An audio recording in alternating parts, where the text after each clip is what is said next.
സത്യത്തിൽ രോഗം വരാതിരിക്കാൻ മരുന്നല്ല, ഭക്ഷണ കഴിക്കേണ്ടത്. ഭക്ഷണത്തിലൂടെയാണ് നാം രോഗപ്രതിരോധ ശേഷി നേടേണ്ടത്. അതിനാണ് ഭക്ഷണം കഴിക്കാനും വെള്ളം കുടിക്കാനും പറഞ്ഞത്. അപ്പോ ഉള്ളി ഉപയോഗിക്കുക, ഭക്ഷണത്തിന് മുമ്പ് ഒരു നുള്ളി ഉപ്പ് ഉപയോഗിക്കുക, ഒക്കെ റസൂലുള്ളാഹിന്റെ സുന്നത്തായ കാര്യങ്ങളാണ്. ഒരു നുള്ളി ഉപ്പ് ഉപയോഗിക്കുക, പറ്റുന്ന ആളുകൾ ചെയ്തോളി. അങ്ങനെ ഉപ്പ് ഉപയോഗിച്ചോട്ട് പ്രഷറൊന്നും കൂടുമെന്ന് ആരും തെറ്റിദ്ധരിക്കേണ്ട. പ്രഷർ കൂടുന്ന വേറെ പല കാരണങ്ങൾ കൊണ്ടാണ്. രാത്രി ഉറക്കൊഴിയുക, കുറേ നേരം വെറുതെ സംസാരിക്കുക, ഇശാ കഴിഞ്ഞിട്ട് ഭൗതിക കാര്യം സംസാരിക്കുക, തർക്ക സ്വഭാവം കൂടുക, വാശി സ്വഭാവം കൂടുക, ഭക്ഷണം വ്യത്യസ്ത രുചികളുള്ളത് കൂട്ടി മിക്സ് ചെയ്ത് കഴിക്കുന്ന സ്വഭാവം കൂടുക, എപ്പോഴും കൊഴുപ്പുള്ളത് കഴിക്കുക. ഇങ്ങനെയൊക്കെയുള്ളവർക്ക് പ്രഷർ കൂടും. അല്ലാതെ ഒരു നുള്ളി ഉപ്പ് ഭക്ഷണത്തിന്റെ മുമ്പ് കഴിച്ചെന്ന് വെച്ചാൽ ആർക്കും ബ്ലഡ് പ്രഷർ കൂടൂല, BP-യുടെ കംപ്ലൈന്റ് കൂടൂല. സുന്നത്താണ് എന്ന് ഓർമ്മിക്കുകയും കൂടി ചെയ്താൽ തീരെ കൂടൂല. ഭക്ഷണത്തിന്റെ, അതായത് അരിഭക്ഷണം, ബന്ധഭക്ഷണമൊക്കെ കഴിക്കുന്നതിന് മുമ്പ് ഒരു തുള്ളി കല്ലുപ്പ് കഴിക്കണം. അങ്ങനെ ഒരുപാട് കാര്യങ്ങൾ നമുക്ക് പഠിക്കാനുണ്ട്, ഒരുപാട് കാര്യങ്ങൾ മനസ്സിലാക്കാനുണ്ട്. അള്ളാഹു തൗഫീഖ് ചെയ്യട്ടെ. അപ്പോ പുതിയൊരു നാട്ടിലെത്തിയാൽ അവിടുന്ന് ഉള്ളി കഴിക്കണം. അതുപോലെ വെള്ളം കുടിക്കുന്ന സമയത്ത് പച്ചവെള്ളം കുടിക്കലാണ് ഏറ്റവും നല്ലത്. കിണറിൽ നിന്ന് കോരിയെടുത്ത വെള്ളമാണെന്ന് നമുക്ക് ഉറപ്പുണ്ടെങ്കിൽ പച്ചവെള്ളം കുടിക്കലാണ് നല്ലത്, ചൂടാക്കിയ വെള്ളത്തേക്കാൾ. അതിനാണ് ഗുണം. ഹൃദയത്തിനും എല്ലുകൾക്കും ശക്തി നൽകാൻ കഴിയുന്ന പച്ചവെള്ളത്തിനാണ്. ഹാർട്ടിന്റെ പവറ്, എല്ലുകളുടെ പവറ്, മസ്തിഷ്കത്തിന്റെ ശുദ്ധീകരണം, അങ്ങനെ ഒരുപാട് കാര്യങ്ങൾ പച്ചവെള്ളം കുടിക്കുന്നതിലൂടെ നമുക്ക് കിട്ടും. ശുദ്ധമായ വെള്ളം കുടിക്കണം. ഉച്ചയ്ക്ക് ശേഷം കൂടുതലായി വെള്ളം കുടിക്കണം. ഉച്ചയ്ക്ക് ശേഷം കൂടുതലായി വെള്ളം കുടിക്കണം. വെള്ളം കുടിക്കുന്നതിൽ അഴുക്ക് ചേർന്ന വെള്ളം കുടിക്കരുത്. പ്ലാസ്റ്റിക് ബോട്ടിലിൽ ഒരുപാട് കാലം സൂക്ഷിച്ചു വെച്ച വെള്ളം കുടിക്കരുത്. അതുപോലെ പെപ്സി, മിറണ്ട, 7up പോലത്തത് ഒഴിവാക്കിയ കുപ്പിയിൽ ചൂടുവെള്ളം ഒഴിച്ച് സ്കൂളിലേക്ക് പിള്ളേർക്ക് കൊടുക്കരുത്. നല്ല സ്റ്റൈലുള്ള കുപ്പിയാണ്, പിള്ളേർക്ക് ഇത് വലിയ ഇഷ്ടമായിരിക്കും. പെപ്സി, മിറണ്ട, 7up പോലത്തെ കോള പാനീയങ്ങൾ ഉപയോഗിച്ച പാത്രത്തിൽ ചൂടുവെള്ളം ഒഴിച്ച് സ്കൂളിലേക്ക് കൊടുത്തേക്കരുത്. ബിസ്ഫിനോൾ എന്ന് പറയുന്ന മാരകമായ രാസവസ്തു ഈ ചൂടുവെള്ളത്തിലേക്ക് അലിഞ്ഞു ചേർന്ന് പിള്ളേരുടെ പള്ളയിലെത്തും. ചെറിയ കുഞ്ഞുങ്ങൾക്ക് വയറ്റിൽ ക്യാൻസർ വരും.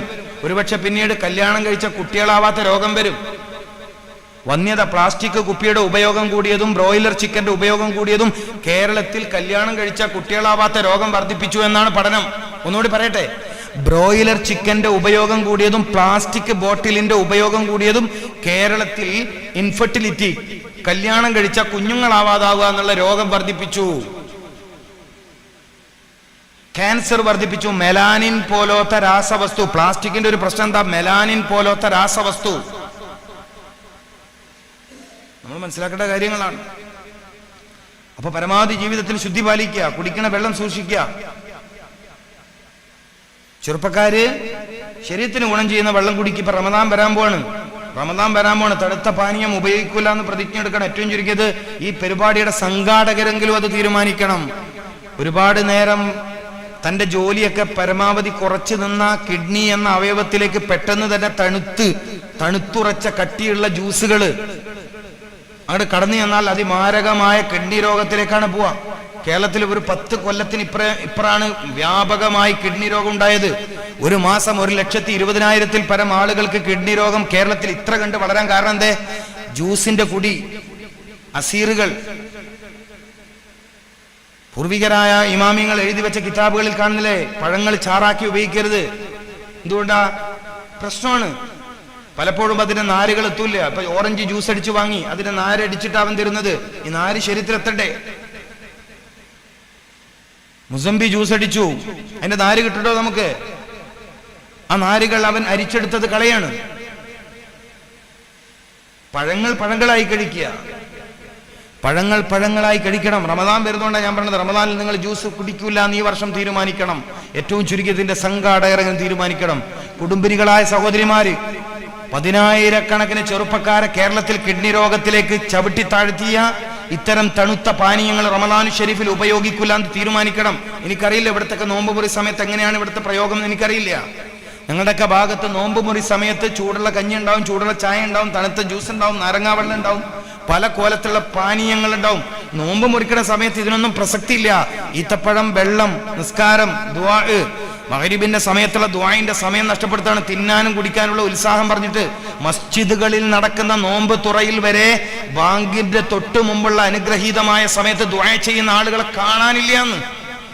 റമദാൻ ഷരീഫിന്റെ ഓരോ പകലിന്റെയും അവസാന സമയം നോമ്പ് തുറയുടെ തോമ്പ് മുറിക്കുന്നതിന് തൊട്ട് മുമ്പ് ദുആന് ഇത്രയും ഫളായിലുള്ള ദുആന് ഇത്രയും ഇജാബത്തുള്ള സമയത്ത് അങ്ങോട്ട് വെക്കുക ഇങ്ങോട്ട് വെക്കുക, അതെടുക്കുക ഇതെടുക്കുക, അങ്ങോട്ട് കൊടുക്കുക ഇങ്ങോട്ട് കൊടുക്കുക, അടുക്കളയിൽ പെണ്ണുങ്ങൾ ചായ കാച്ച പാലൊഴിക്കുക, എന്ത് റമദാനാണെന്ന് മനസ്സിലാക്കിയിട്ട് തിന്നാനും കുടിക്കാനുള്ള മാസമല്ല എന്ന് മനസ്സിലാക്കിയിട്ട് ഇബാദത്ത് എങ്ങനെയാണ് ചെയ്യേണ്ടത് എന്ന് മനസ്സിലാക്കിയിട്ട് ഒരു ചിട്ട വരുത്തണം എൻ്റെ ഈ ഉമ്മത്ത് സമുദായം. ഇബാദത്തുകൾ എങ്ങനെയാ കൊണ്ടു നടക്കേണ്ടത്, ആരാധനാ മാസത്തെ എങ്ങനെയാ കൊണ്ടു നടക്കേണ്ടത്? തിന്നാനും കുടിക്കാനുള്ള കാര്യങ്ങൾ പറഞ്ഞു മഗ്‌രിബിന്റെ തൊട്ട് ബാങ്ക് കൊടുക്കുന്നതിന്റെ തൊട്ട് മുമ്പ് ദുആഇന് ഇജാബത്തുള്ള സമയത്ത് വളരെ ഭയഭക്തിയോടുകൂടി നോമ്പുറിക്കാനുള്ള ഈത്തപ്പഴവും വെള്ളവും വെച്ച് അള്ളാഹിന്റെ മുമ്പിലേക്ക് കൈ ഉയർത്തേണ്ട സമയത്ത് അത് കിട്ടിയോ ഇത് കിട്ടിയോ അപ്പുറം വെച്ചോ ഇപ്പുറം വെച്ചോ എന്ന് വർത്താനം പറഞ്ഞിട്ട് പള്ളിയിലടക്കം പിന്നെ എവിടെയാ ദീനുണ്ടാവേണ്ടത്? പള്ളിന്റെ മുറ്റത്ത് ദീനില്ലേ പിന്നെ എവിടെയാണ് ദീനുണ്ടാവുക? നിങ്ങൾ പറയും. പള്ളി പരിപാലിക്കുന്ന ആളുകൾ, പള്ളി നിയന്ത്രിക്കുന്ന ആളാണ് മറുപടി പറയേണ്ടത്. പള്ളിന്റെ മുറ്റത്ത് ദീനില്ലേ പിന്നെ എവിടെയാണ് ദീനുണ്ടാവുക? എന്നിട്ട് വീട്ടുകാർ കുറ്റം പറയാം, നാട്ടുകാർ കുറ്റം പറയാം. പള്ളിയിൽ ദീൻ ഹയാത്താക്കാൻ കഴിയില്ല പിന്നെ എവിടെയാണ് ദീൻ ഹയാത്താക്കാൻ കഴിയുക? പള്ളികളിൽ ദീനിന്റെ ശൈലി ഇല്ലെങ്കിൽ പിന്നെ എവിടെ ദീനിന്റെ ശൈലി ഉണ്ടാക്കാൻ പറ്റുക? വലിയ പന്തൽ കെട്ടുക നല്ലതാ, സമൂഹമായിരുന്നു നോമ്പുറക്കലൊക്കെ നല്ലതാണ്. അതിന്റെ പേരിൽ ആളെ കൂട്ടാൻ പറ്റുമെങ്കിൽ അതൊക്കെ നല്ലതാണ്. പക്ഷേ ഷറഫാക്കപ്പെട്ട മഗ്‌രിബിന്റെ സമയത്ത് ദുആ എന്ന പ്രസക്തമായ കാര്യത്തെ എന്തിനാ മാറ്റിവെക്കണത്? എന്ത് മാനദണ്ഡം വെച്ചിട്ടാ മാറ്റിവെക്കണത്? നോമ്പ് തുറയും നോമ്പ് ഇസ്ലാമിൻ്റെതാണ്, നോമ്പ് മുറിയും ഇസ്ലാമിൻ്റെതാണ്. അതിന് മുൻഗാമികളുടെ ഒരു ശൈലി നോമ്പ് മുറിക്കുന്ന ആളുകൾ പഠിച്ചു വെക്കണം. അള്ളാഹു ഈ വർഷത്തെ റമദാനു ഷരീഫിലെ മഗ്‌രിബിന്റെ നേരം പൂർവികർ എങ്ങനെയാണോ മഗ്‌രിബിനെ ഉപയോഗപ്പെടുത്തിയത് അതുപോലെ ഉപയോഗപ്പെടുത്താൻ ഇവിടെയുള്ള മസ്ജിദിന്റെ അഹ്ലുകാർക്കും മൊത്തം മസ്ജിദിന്റെ അഹ്ലുകാർക്കും അള്ളാഹു തൗഫീഖ് നൽകട്ടെ. ദ്വാരക്കാണ്, സങ്കടം കൊണ്ട് ദ്വാരക്കാണ്. ഈ ഉമ്മത്ത് അതിന്റെ സാംസ്കാരിക കേന്ദ്രത്തിൽ മർക്കസിൽ ഉമ്മയാണ് മസ്ജിദ്. ഇസ്ലാമിക സമൂഹത്തിന്റെ മർക്കസിൽ ഉമ്മ, ഈ ഉമ്മത്തിന്റെ സാംസ്കാരിക നിലയമാണ് മസ്ജിദ്. അവിടെ ദീൻ ഹയാത്താവണം. അത് കണ്ടിട്ട് ചുറ്റുള്ള വീടുകളിൽ ദീൻ ഹയാത്താവണം. അതിന്റെ ചുറ്റുള്ള വീടുകളിൽ ദീൻ ഹയാത്താവണം. അള്ളാഹു അങ്ങനെ ഒരു അസുലഭ മുഹൂർത്തം. പള്ളിന്റെ അടുത്ത് വീടെടുക്കാൻ പറഞ്ഞ എന്തുകൊണ്ടാ? വീടെടുക്കുമ്പം കന്നിമൂല നോക്കാനല്ല പറഞ്ഞു, പള്ളിന്റെ അടുത്ത് വീടെടുക്കാനാ പറഞ്ഞ. കന്നിമൂല, കഞ്ഞിന്റെ വെള്ളം കുടിക്കാനല്ലേ കന്നിമൂല. ഇല്ലാത്ത അന്ധവിശ്വാസവും അനാചാരവും പറഞ്ഞ് മനുഷ്യന്മാരെ ഇടങ്ങറാക്കണം. കന്നിമൂല കിതാബ് പറയാത്ത കാര്യം അതാ നോക്കണതേ. പെണ്ണുങ്ങന്മാർക്ക് ഭയങ്കര സംഭവം. കന്നിമൂല കക്കൂസ്, അവിടെ തന്നെ കക്കൂസാക്കണ്ടത്. ഇല്ലാത്ത അന്ധവിശ്വാസത്തിന് പ്രചാരം കൊടുക്കുക. അതിലൊക്കെ എന്താ ഷർത്ത്, അതിലൊക്കെ എന്താ പിടുത്തം, എന്തായി കൗമ കാണിക്കൊടുത്ത്? വീടെടുക്കണം കന്നിമൂല, വീടെടുക്കുമ്പോൾ പള്ളിന്റെ അടുത്തെടുക്കുക. കോലായി വലുതാക്കുക. കോലായി എന്ന് പറഞ്ഞാൽ എന്താ ഇവിടെ പറയാം?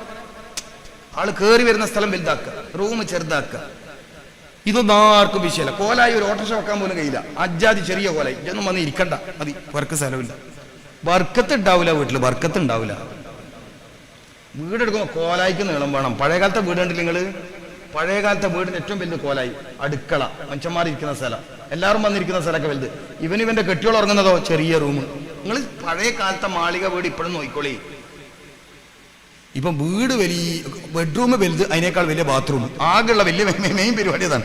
വലിയൊരു ബെഡ്റൂമും അതിനേക്കാൾ വലിയൊരു ബാത്റൂം, എന്നിട്ട് ബാത്ത് അറ്റാച്ച്ഡ് റൂം. അറിയില്ല, ഒന്നും അറിയില്ല, പറഞ്ഞിട്ട് കാര്യം. അറിവില്ല, എവിടെയോ പണയം വെച്ച് ആരാന്റെ പിറകിൽ അറിവില്ലാത്തവൻ ചെയ്യുന്ന കാര്യം നോക്കി ഓന്റെ ബാക്കിൽ നമ്മൾ കൂടി. നമ്മൾ ഖുറാന്റെ അഹ്ലുകാരാണ്. ഖുറാൻ നോക്കിയോ ഇല്ല, ഹദീസ് നോക്കിയോ ഇല്ല, ഇൽമുൽ ഹൻദസ നോക്കിയോ ഇല്ല. അപ്പൊ ഇൽമുൽ ഹൻദസ എല്ലാം പിന്നെന്തിനാ? അത് കിതാബൊന്നും മൂലമാർ ഒരു 5-6 മാസം ഓതിയിട്ട് അങ്ങനെ പൂട്ടിയോ വർക്കത്തിൽ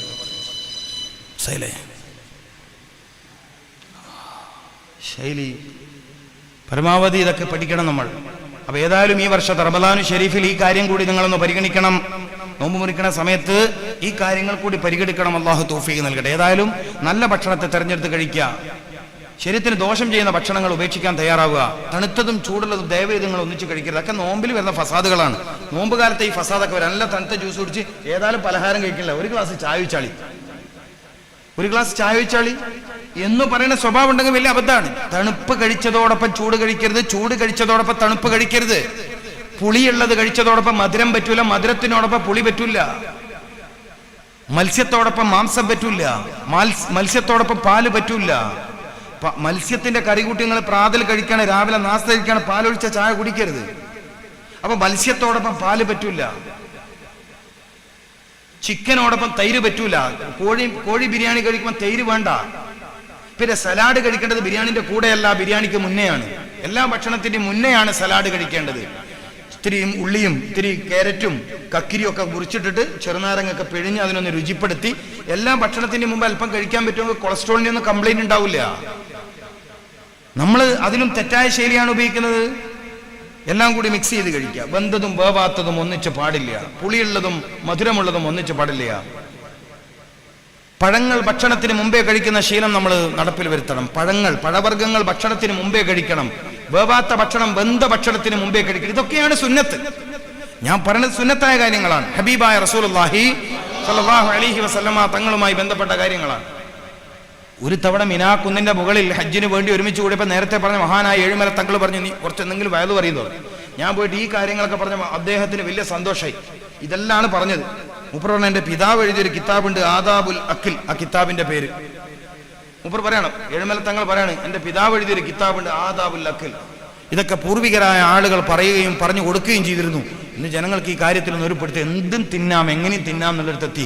അങ്ങനെ നിത്യരോഗിയായി രോഗത്തിന്റെ ദുരിതത്തിലായി, ഭക്ഷണം കഴിച്ച് രോഗിയായി, മരുന്ന് കുടിച്ച് രോഗത്തിന്റെ വർധനമുണ്ടാക്കി ഇടങ്ങേറാവുകയാണ് മനുഷ്യന്മാർ. ഞാൻ പറഞ്ഞ പ്രയോഗം മനസ്സിലായോ? ഭക്ഷണം കഴിച്ച് രോഗിയായി, മരുന്ന് കുടിച്ച് രോഗം വർദ്ധിപ്പിച്ചു. ഇതാണ് ജനങ്ങളുടെ അവസ്ഥ. ഈ ദുരിതത്തിന് അവസാനം വരണമെങ്കിൽ, ഈ ദുരിതത്തിന് പ്രയാസത്തിന് അവസാനം വരണമെങ്കിൽ ഖുർആന്റെ ഹദീസിന്റെ സയൻസുകൾ, ഖുർആന്റെയും ഹദീസിന്റെയും ശാസ്ത്ര വീക്ഷണങ്ങൾ ജനങ്ങൾക്കിടയിൽ വ്യാപകമാകണം. അള്ളാഹു അതിന് തൗഫീക്ക് നൽകട്ടെ. ഇത്തരം കാര്യങ്ങളൊക്കെ നിങ്ങളൊന്ന് ശ്രദ്ധിച്ചേക്കണം. രാത്രി നേരത്തെ ഭക്ഷണം കഴിക്കുന്ന ശീലം നിങ്ങളിൽ ഉണ്ടോ എന്ന് എനിക്കറിയില്ല.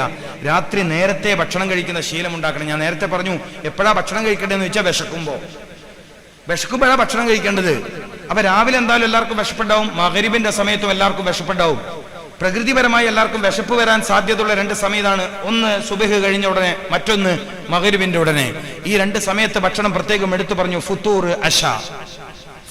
അശ, പ്രഭാത ഭക്ഷണം, രാത്രി ഭക്ഷണം. അപ്പൊ മഗ്‌രിബ് നിസ്കാരം കഴിഞ്ഞ് നിങ്ങൾ എല്ലാവരും രാത്രി ഭക്ഷണം കഴിക്കാൻ ഉള്ള ഒരു സൗകര്യം ഉണ്ടാക്കുക. പ്രത്യേകിച്ച് സ്ത്രീകൾക്കത് കഴിയും, സഹോദരിമാർക്കത് കഴിയും. ഭക്ഷണം കഴിച്ചാൽ 3 മണിക്കൂറെങ്കിലും ഉറങ്ങാൻ പാടില്ല. നമ്മൾ ഈ 10 മണിക്ക് ഭക്ഷണം കഴിച്ചാൽ പിന്നെ എപ്പോഴും ഉറങ്ങാൻ 1 മണിക്കോ? ഭക്ഷണം കഴിച്ചാൽ 3 മണിക്കൂർ നേരം ശരീരത്തിന് ഉറക്കം പാടില്ല എന്നാണ് ശാസ്ത്രം. കാരണം ഭക്ഷണം കഴിച്ച സമയത്ത് രക്തത്തിന് ഭക്ഷണത്തിന്റെ ദഹനത്തിലാണ് ശ്രദ്ധിക്കാൻ കഴിയുന്നത്. ഇനി ഒരാൾ ഭക്ഷണം കഴിച്ച ഉടനെ ഉറക്കിലേക്ക് പോയാൽ അയാൾ രോഗിയായി തീരും. ചില ആളുകളൊക്കെ രോഗം ഇങ്ങനെ എപ്പോഴും നിലനിൽക്കുന്നതുകൊണ്ടാ മൂപ്പറുടെ ഡയലോഗ്, ഉച്ചക്ക് ചോറ് വെച്ചിട്ട് ലേശം ഉറങ്ങിയിട്ട് എനിക്ക് തലക്കൊരു കനാന്ന്. ആ കനം ചെയ്ത്താനിരുന്ന കന മനസ്സിലായിട്ടില്ല. ചില വമ്മമാര് പറയുന്ന വർത്താനം, ഉച്ചക്ക് ഊണ് കഴിച്ചവർക്ക് ലേശം കണ്ണി ചെയ്യണോന്ന്. എനിക്ക് വേഗം നല്ലോണം കണ്ണി ചെയ്യുക, നാട്ടുകാർ വേഗം ജീവിതത്തിൽ. പകല് ഉറങ്ങാൻ പറ്റുന്ന സമയം എപ്പോഴാണ്? ളുഹർ ബാങ്കിന്റെ മുമ്പാണ്. അത് തന്നെ ആർക്കാ അനുവദിക്കപ്പെട്ടത്? കൈലൂലത്തിന്റെ ഉറക്കം എന്ന് പറഞ്ഞിട്ട് ആർക്കാ അനുവദിക്കപ്പെട്ടത്? തഹജ്ജുദിൽ ഉണർന്ന മഹാന്മാർക്കാണ്, ഭാഗ്യവാന്മാർക്കാണ്. ഇച്ചങ്ങായി ഉച്ചക്ക് ചോറ് കഴിച്ച പേരും പറഞ്ഞ് കടത്തുറങ്ങുന്നത്. എന്നിട്ട് സൂക്കേട് മാറുന്നില്ല, എന്താ ചെയ്യേണ്ടത്? എങ്ങനെ മാറില്ല? സൂക്കേട് മാറാതിരിക്കാനുള്ള മരുന്ന് എപ്പം കുത്തിവെക്കല്ലേ? പ്രമേഹം എന്തായാലും മാറൂല. പകലുറങ്ങുന്നവന്റെ പ്രമേഹം ഒരു നിലക്കും മാറൂല. പകലുറങ്ങുന്നവരുടെ പ്രമേഹം മാറൂല. അയാൾ അത് ആഗ്രഹിക്കേ വേണ്ട. മാത്രമല്ല, ഒരു 10-20 രോഗം മൂപ്പറ ബാക്കിൽ ഇങ്ങനെ നബിദിനത്തിന് ഘോഷയാത്ര പിള്ളേർ പോകുന്നവരിങ്ങനെ ബാക്കിൽ വരികയും ചെയ്യും. കണ്ണിന് കാഴ്ച കുറയുക, കാലിന്റെ തടിഭാഗത്തേക്കുള്ള രക്തത്തിന്റെ കുറവ്, രക്തത്തിന്റെ സർക്കുലേഷൻ കുറയുക, അങ്ങനെ ഒരു 10-20ഓളം ദുരിതങ്ങൾ വന്നിട്ട് ഈ മനുഷ്യരാകെ ജീവിതത്തിൽ ഇടങ്ങാറാവും. അല്ലാഹു നമ്മളെ കാത്തിരക്ഷിക്കട്ടെ. ശ്രദ്ധിച്ചോളി. കാര്യങ്ങൾ കേട്ടിട്ട് മാത്രം കാര്യമില്ല. തൗഫീഖ് അള്ളാഹു തരട്ടെ. അള്ളാഹു തൗഫീഖ് തരട്ടെ. അള്ളാഹു നമുക്ക് തൗഫീഖ് പ്രദാനം ചെയ്യട്ടെ. ഉറങ്ങേണ്ട സമയം രാത്രി, ജോലി ചെയ്യേണ്ട സമയം പകല്, ഇതൊക്കെ മനസ്സിലാക്കണം. ഇനി രാത്രി ഹൈറായ കാര്യങ്ങൾക്ക് വേണ്ടി ഒരാൾക്ക് ഉറക്കൊഴിച്ചു, ഹൈറായ ഇൽമു പഠിക്കുക, ദിക്റിന്റെ മജ്‌ലിസിൽ ഒരുമിച്ചൂടുക പോലത്തെ ഹൈറായ കാര്യങ്ങൾക്ക് വേണ്ടി ഒരാൾ ഉറക്കൊഴിച്ചാൽ പകൽ ഉറങ്ങാം. സൂര്യോദയം കഴിഞ്ഞ് ളുഹാന്റെയും മറ്റൊക്കെ സമയം കഴിഞ്ഞ് ളുഹറിന്റെ തൊട്ട് മുമ്പ് ഒരല്പം ഉറങ്ങാം, ക്ഷീണം മാറ്റാൻ. അത് ഹൈറായ കാര്യത്തിന് അത് പ്രത്യേകം സൂക്ഷിക്കണം. കല്യാണത്തിന്റെ തലേന്ന് ഉറക്കൊഴിഞ്ഞാലല്ല, അങ്ങനെ ഒരു ഉറക്കൊയ്യലൊന്നും ദീൻ തേടിയില്ല. കല്യാണത്തിന്റെ തലേന്ന് ഉറക്കൊയ്യൽ, മൈലാഞ്ചിന്റെ ഉറക്കൊയ്യൽ, മനസ്സിലായില്ലേ? അപ്പൊ ആ കാര്യം നിങ്ങൾ മനസ്സിലാക്കണം. അസ്റിന് ശേഷം പ്രത്യേകം ശ്രദ്ധിക്കണം. അപ്പൊ രാവിലെ ഭക്ഷണം കഴിക്കുക, രാത്രി ഭക്ഷണം കഴിക്കുക. രാത്രി ഭക്ഷണം ഉപേക്ഷിക്കരുതെന്ന് പ്രത്യേക റസൂൽ പറഞ്ഞു. രാത്രി ഭക്ഷണത്തെ നിങ്ങൾ ഉപേക്ഷിക്കരുതെന്ന് മുഹമ്മദ് റസൂൽ. അത് നിങ്ങളിലേക്ക് വാർദ്ധക്യത്തെ വലിച്ചു കൊണ്ടുവരും. രാത്രി ഭക്ഷണത്തെ ഉപേക്ഷിക്കുന്നത് വാർദ്ധക്യത്തെ നിങ്ങളിലേക്ക് വലിച്ചുകൊണ്ടിരും. നിങ്ങൾ ചെറിയ പ്രായമാണ്, വയസ്സന്മാരെ സ്വഭാവം വരും, ശരീരത്തിന്റെ ശക്തി ഇല്ലാണ്ടാവും. അപ്പൊ രാത്രി ഭക്ഷണം ഉപേക്ഷിക്കാൻ പാടില്ല. ചില സ്ത്രീകൾക്കിടയിൽ അങ്ങനെ ചില തെറ്റായ വിശ്വാസമുണ്ട്. തടി കൂടുന്നു എന്ന് പേടിച്ച് രാത്രി ഭക്ഷണം കഴിക്കൂല. തടി കൂടുന്നു എന്നതാണ് അവർ പറയുന്ന ന്യായം. എന്നിട്ട് പകല് നല്ലോണം വെച്ച് വാട്ടുകയും ചെയ്യും. അതിന് വലിയ അളവൊന്നും ഉണ്ടാവില്ല. അതിന് വലിയ അളവുണ്ടോ? ഇല്ല. രാത്രി ഭക്ഷണം ഉപേക്ഷിക്കരുത്, പ്രഭാത ഭക്ഷണവും ഉപേക്ഷിക്കരുത്. ഇത് രണ്ടും വലിയ അപകടമാണ്. ആ കാര്യം നിങ്ങൾ ശ്രദ്ധിക്കണം.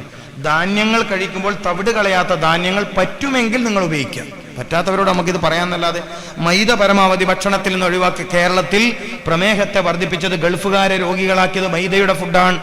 ഗൾഫുകാരനെ രോഗിയാക്കിയത് കുബൂസാണ്. ഓൻ അവസാനം ഒരു ബുദ്ധൂസ് വരുന്നവർ വരുന്നാണെന്നില്ലേ എല്ലാം മതിയാക്കിയിട്ട്. എന്താ കാര്യം? രാത്രി ജോലിയെല്ലാം കഴിഞ്ഞ് കുടുംബക്കാർ എപ്പോഴും നെയ്ച്ചോറ് ഇറച്ചിക്കറിയും അല്ലേ, പിള്ളേർ ബിസ്ക്കറ്റ്. എന്താണ് ഗൾഫുകാരന്റെ ഇവിടുത്തെ ജീവിതം? കുടുംബത്തിന്റെ അവനോ അവിടുത്തെ ജീവിതം എന്താണ്? പാവം. ഇങ്ങനെ അട്ടിക്കട്ടിൽ ഒരുത്ത തായാലും ഒരുത്ത മുകളിൽ. തായാലുള്ള നാടെല്ലാം സ്വപ്നം കണ്ടിട്ട് ഇങ്ങനെ എണീച്ച് പോയാൽ തല മുകളിൽ കുത്തിയിട്ട് സിക്കുകാരന്റെ മുഴ തലക്ക് അമ്മാതിരി കട്ടുമല ഇവൻ കിടക്കണ് ഗൾഫിൽ. രാവിലെ ചായ ഉണ്ടോ? രാവിലെ ചായ ഒന്നുമില്ല. എണീച്ചോള പല്ലേച്ചോള പണിക്ക് പോകുന്ന വഴിക്കുന്ന് അസീറും സാൻഡ്വിച്ചും കിട്ടി. നാട്ടിൽ വന്ന പോലെ ഷെയ്ഖ് റാഷിദിന്റെ പുതിയാപ്പിള്ള കളിയാ കളിക്കുക. ക്ലീൻ ഷേവല്ലാക്കി കാറ് വാടകയൊക്കെ എടുത്തിട്ട് നാട്ടിൽ വന്ന ഇവന്റെ കളി കണ്ടില്ലേ? സാരമില്ല, അപ്പം കളിക്കട്ടോ, എനിക്കൊരു സന്തോഷം കിട്ടുന്ന കാര്യമില്ല, ഞാൻ കുറ്റപ്പെടുത്തുന്നില്ല. പക്ഷെ അവന്റെ അവിടുത്തെ ജീവിതം വളരെ വിഷമാണ്. അത് ഇവിടുത്തെ കുടുംബക്കാർ മനസ്സിലാക്കണം, നാട്ടുകാർ മനസ്സിലാക്കണം. വലിയ വിഷമാണ്. 98% ആളുകളും ചെറിയ ജോലി ചെയ്ത് വക്കാലകളിൽ, ഗ്രോസറികളിൽ വളരെ പ്രയാസം. പെരുന്നാളിന് വരെ ലീവില്ല പാവങ്ങൾക്ക്. പെരുന്നാളിന് ലീവില്ലാത്ത ദുനിയാവിൽ ആരെങ്കിലും? എന്നിട്ട് ഇവിടുന്ന് സ്കൂളിൽ 2 ദിവസം പൂട്ടിയില്ലെങ്കിലും ഫേസ്ബുക്കിൽ എഴുത്ത്. ഓണത്തിന് കുറേ ലീവ്, ക്രിസ്മസിന് കുറേ ലീവ്, നമ്മളെ പെരുന്നാൾക്ക് മാത്രം 2 ലീവ്. ഗവൺമെന്റിന് ഒരു എഴുത്താ ചെറുപ്പക്കാരുടെ. ഇന്റെ അറബി നാട്ടിൽ എനിക്ക് ജോലിക്ക് ലീവ് ഉണ്ടാ? ഇന്റെ അറബി നാട്ടിൽ ഉണ്ടോ? എന്നിട്ട് സർക്കാർ പെരുന്നാൾക്ക് 2 ലീവ് ആസി കൊടുത്തില്ലെങ്കിൽ അതിന് ചീത്ത. ക്രിസ്മസിന് 10 ലീവ് കൊടുക്കണില്ലേ? ചോദ്യം. ക്രിസ്മസിന് 10 ലീവ് കൊടുക്കണില്ലേ? ഓണത്തിന് 10 ലീവ് കൊടുക്കണില്ലേ? കൊടുത്തോട്ടോടെ പെരുന്നാൾക്ക് ലീവ് വേണ്ടെന്നാണ് നമ്മളെ അഭിപ്രായം. ഒന്നും വേണ്ട, പോട്ട്. പുതിയ കുപ്പായിട്ടാണ് സ്കൂളിൽ പോവാം. ഈ പുതിയ കുപ്പായം വാങ്ങാൻ വേണ്ടി പൈസ വന്നോ ഓനിക്ക് അന്നും പക്കാലേ പണിയാണ്. സൈക്കിളിലെ മുകളിൽ ഇങ്ങനെ ഓടുകയാണ്. അങ്ങനെ കഷ്ടപ്പെട്ടുണ്ടാക്കിയ പൈസ നാട്ടിലേക്ക് വരുന്നുള്ള അള്ളാഹു അവർക്കൊക്കെ ആഫിയത്ത് പ്രദാനം ചെയ്യട്ടെ. ദീർഘായുസ് കൊടുക്കണേ തമ്പുരാന്. വലിയ പ്രയാസമാണ്, വലിയ പ്രയാസമാണ്. അവരെ കുടുംബക്കെ സമ്പത്ത് വളരെ, മക്കളെ അവരെ മക്കളൊക്കെ വളരെ സൂക്ഷിച്ചു വേണം. ഉപ്പ ഗൾഫിലാണെങ്കിലും എങ്ങനെങ്കിലും ജോലി എന്താണെന്നറിയണം. എല്ലാവരും പാലസിൽ ജോലിയൊന്നും കിട്ടുന്ന ആളെന്നല്ലേ? എല്ലാവരും മറ്റേ യൂസുഫ് അലി ഒന്നല്ല, ഗഫാർ മുഹമ്മദ് അലി ഷെട്ടിയൊന്നല്ല. എല്ലാവരും പലരും സാധാ ഗ്രോസറിയിൽ, ബക്കാലയിൽ പണിയെടുത്ത് ഒഴിവുള്ള സമയത്ത് വേറെയും പണിയെടുക്കും. പാർക്കിലൊക്കെ പോയിട്ട് റീചാർജ് കൂപ്പൺ വിൽക്കുക. എന്താ മനസ്സിലാക്കിയത്?